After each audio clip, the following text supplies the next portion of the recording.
आखिर कहाँ कहाँ जाता है व्यक्ति का पाप। एक पौराणिक कथा के अनुसार एक बार एक ऋषि ने सोचा कि लोग पाप धोने के लिए सभी गंगा जाते हैं, ऐसे में सारे पाप गंगा में ही समा जाते हैं। इस तरह तो गंगा भी पापी हो जाएगी। उस ऋषि ने यह जानने के लिए आखिर पाप कहाँ जाता है तपस्या की। तपस्या करने के फलस्वरूप देवगण प्रकट हुए। तब ऋषि ने उनसे पूछा कि गंगा में जो पाप धोया जाता है वह कहाँ जाता है।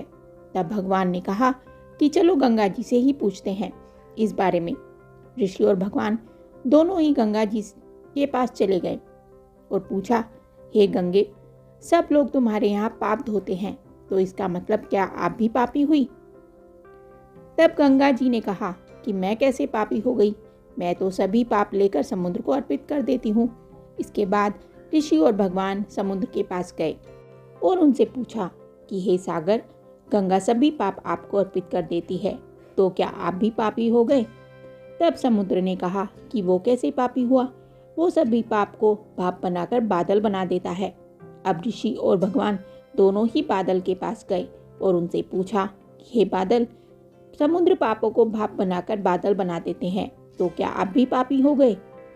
बादल ने कहा, मैं कैसे पापी हुआ, मैं तो सभी पाप को वापस पानी बना देता हूँ और धरती पर गिरा देता हूँ। इससे ही अन्न उपजता है, इसे ही मानव खाता है।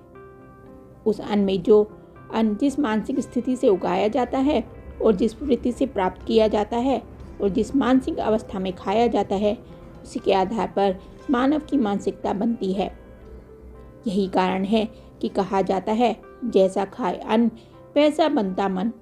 जिस वृत्ति से अन्न प्राप्त किया जाता है और जिस मानसिक अवस्था में खाया जाता है, वैसा ही विचार मानव का बन जाता है। ऐसे में हमेशा भोजन शांत रहकर ही ग्रहण करना चाहिए। अन्न जिस धन से खरीदा जाए वह धन भी श्रम का होना चाहिए।